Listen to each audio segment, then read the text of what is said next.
current sequence of verses is to do with the realization of no birth. And Mahamati is questioning the Buddha. Verse 588. Mahamati asked, is non-being no birth, or does it look for causation? Or is it a being's name without a corresponding reality? Pray tell me.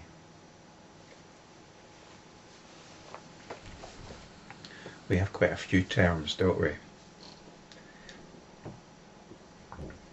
And it's easy to get lost in some kind of philosophical net of understanding, which, as was pointed out right at the very beginning of this series, is not what the Lankavatara Sutra, it's not what these videos are about. It's not about philosophizing. What's it about then? What are these videos about? They're about realization. We're concerned with the realization here of what is indicated by the term no birth. So one of the terms that gets used is non-being. So Mahamati asks if this is the same as no birth. I might as well read the Buddha's answer to this in verse 589. The Blessed One answered, non-being is not no birth, nor does it look for causation, nor is it a being's name, nor is it a name without a corresponding object. So let's look at the first one, non-being and no birth. What's been challenged here is the standard understanding. Standard understanding, from both a widespread scientific point of view and from a widespread religious point of view, is that at one point the universe didn't exist. It sprung from non-being into being, either by divine agency or some other process. So Mahamati is asking if that state before everything existed, known as non-being, is the same as no birth. If it was so, if non-being was the same as no birth, then you might wonder, well, how do you actually access that? And sometimes nirvana is given a certain colouring, a certain understanding along the lines of non-being. Is sometimes understood as some kind of personal extinction. That the Buddha's teaching is somehow anti the world. It's not anti the world, it's anti ignorance and delusion. So the Buddha says this non-being, some kind of extinction, some kind of universal or personal extinction, is not the same as no birth. And Mahamati asked, or does this non-being, does it look for causation? Because this is the story, isn't it? At one point there's nothing, and then there's something. At one point there's darkness, and then there's light. At one point there's no universe, and then there's the universe. The universe is the universe of causation, of conditions giving rise to other conditions. So it's as if this state of non-being is somehow inevitably leading to a state of being, as if it's looking for causation. So the Buddha says no, non-being does not look for causation. And in the final part of Mahamati's question, he asks if non-being is a being's name without a corresponding reality. And this goes back to basic Buddhist understanding of what a being is. I've mentioned before, I've been reading Edward Conze's collection of Buddhist scriptures in the Penguin Classics series. And he divides the book into the story of the Buddha and the threefold training. The threefold training being morality, meditation and wisdom. It's a very good presentation. So in the section on wisdom, he has sections from the questions of King Milinda. King Milinda was a Greek king. It seems there were some Buddhist missionaries at his court, and he questioned these missionaries quite thoroughly. And the dialogue is between King Milinda and the monk Nagasena. And Nagasena is pointing out the illusion of personal identity. He's talking about the doctrine of not self, and this is spelled out on page 147 of Professor Conzi's book. So Nagasena says to King Milinda that his name, Nagasena, is just a denomination, a designation, a conceptual term, a current appellation, a mere name, for no real person can here be apprehended. And King Milinda goes on to say, if, most Reverend Nagasena, no person can be apprehended in reality, who then, I ask you, gives you what you require by way of robes, food, lodging and medicines? Who is it that consumes them? Who is it that guards morality, practices meditation, and so on? So it seems that there is an agency known as Nagasena after all. And Nagasena asks the king how he came to this particular place, and the king came by chariot. And Nagasena says to the king, if you have come on a chariot, then please explain to me what a chariot is. Is the pole the chariot? No, reverend sir. Is then the axle the chariot? No, reverend sir. Is it then the wheels or the framework or the flagstaff or the yoke or the reins or the goad stick? No, reverend sir. Then is it the combination of pole, axle, wheels, framework, flagstaff, yoke, reins and goad which is the chariot? No, reverend sir. Then is this chariot outside the combination of pole, axle, wheels, framework, flagstaff, yoke, reins and goad? No, reverend sir. Then ask as I may, I can discover no chariot at all. Just a mere sound is this chariot.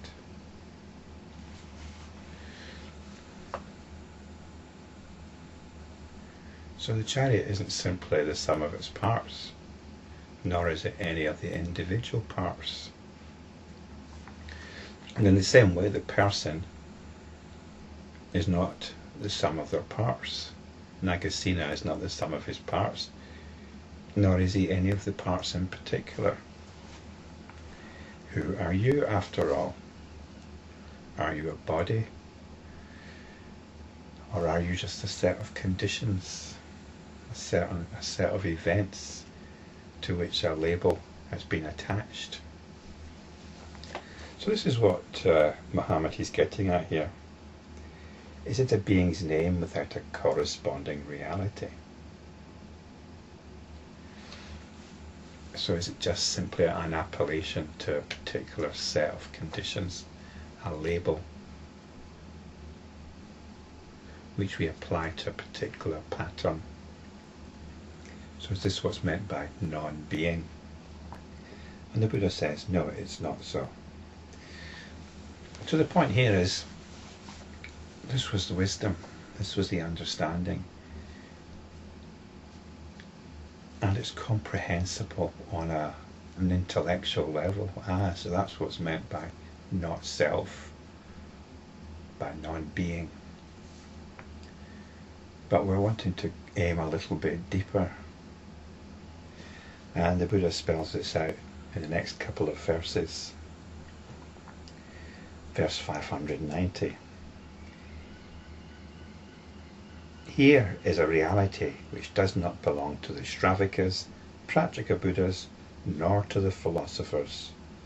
Neither does it belong to the Bodhisattvas who have entered upon the seventh stage. This is what characterises no birth. So we're looking in the direction of what is meant by no birth. And it is a reality. Here is a reality. It doesn't belong to the Sravakas. And the Sravakas we can understand as the followers of the Buddha, Buddhists, people that practice the training, they meditate, they congregate, they're involved in the dynamics of being a Buddhist. It doesn't belong to the Pratyekabuddhas, and these are those who are advanced in meditation. They're established in the meditative absorptions and their own insight. They don't need anybody else, they just get on with it themselves. And it doesn't belong to the philosophers. The philosophers are those who have the sort of deep understanding that Nagasena has, that might appreciate Nagasena's words. But what's this? It's not even the reality of the Bodhisattvas who have entered upon the seventh stage. This is the seventh bhumi. And in the Wikipedia article, this is described as gone afar. The Bodhisattva of the seventh stage is obviously somebody who's gone beyond the Sravakas, the Pratyekabuddhas and the philosophers, and is coursing in the teaching. They live in this teaching, they've accomplished so much. They've actualized the potential of the teachings, and they're teaching themselves, and they're excellent teachers. And there are many such teachers you can even access here on YouTube. People who are deep in their realization and expert in their communication. So this is not to be sneezed at, the seventh bhumi of the Bodhisattvas. But the reality we are talking about is even beyond that. The reality indicated by no birth. So let's just go on to the next verse and hammer this home. Now I've actually spoiled it already because I mentioned the next verse in the previous video, in one of the previous videos. But let's have a look at this. Verse 591. The doing away with the notion of cause and condition, the giving up of a causal agency, the establishment of mind only. This I state to be no birth.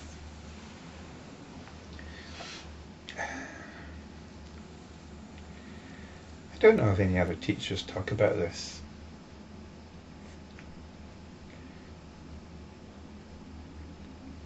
Most teachers assume the reality of the world as it's commonly understood. What is the point of not assuming it? Well, these verses seem to be indicating that something is being missed. A degree of realization is being missed.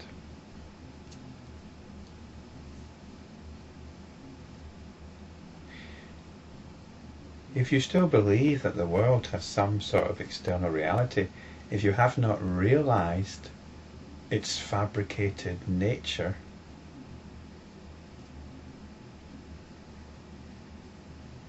then your realization is limited. So it seems that the Bodhisattva of the seventh stage doesn't go there. And it's not the Bodhisattva's fault. It's because the teachings have only taken the Bodhisattva so far. The Bodhisattva of the seventh stage, the seventh bhumi, is still relating to the world. He's still teaching in terms of our relationship with the world. He's still assuming. The Bodhisattva is still assuming. the reality of the world. And when you assume the reality of the world, you're siphoning off your sense of being.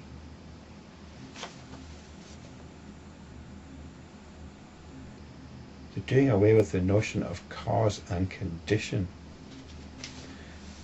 The Buddha's teachings are very much rooted in cause and condition. Given the Four Noble Truths are rooted in this. Given this conditions, given such and such conditions, this appears. Removal of such and such conditions, then this does not appear. And this is applied to suffering. Suffering arises from certain conditions. If these conditions are removed, suffering no more arises. How do we get rid of the conditions which give rise to suffering? And this is the emphasis of the Buddha's teachings. And this is all well and good. But what this verse is saying, we now do away with the notion of cause and condition. We give up any idea of a causal agency. And when we do this, we become established in mind only. This is no birth. This means that we're no longer involved in the transmigration of the attention. When the attention identifies with something, when it attends to something, it's caught up in birth.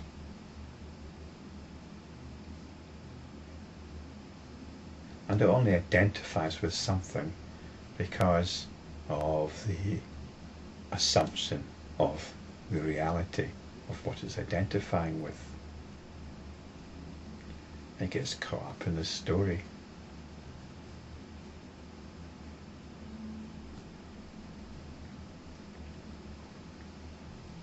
Nothing wrong with enjoying a story, but there's something wrong with believing the story to be true, taking the story as reality. So no birth is the realization of mind only. And I often describe this as coming back to a sense of being, a sense of here-ness. Reality is what is here, not what is there.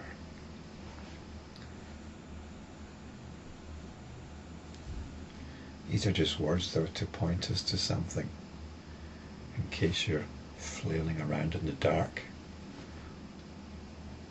wondering what these words are all about.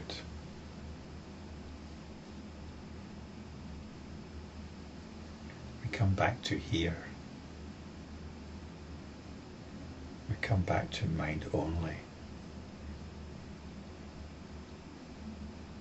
We allow the attention to rest in itself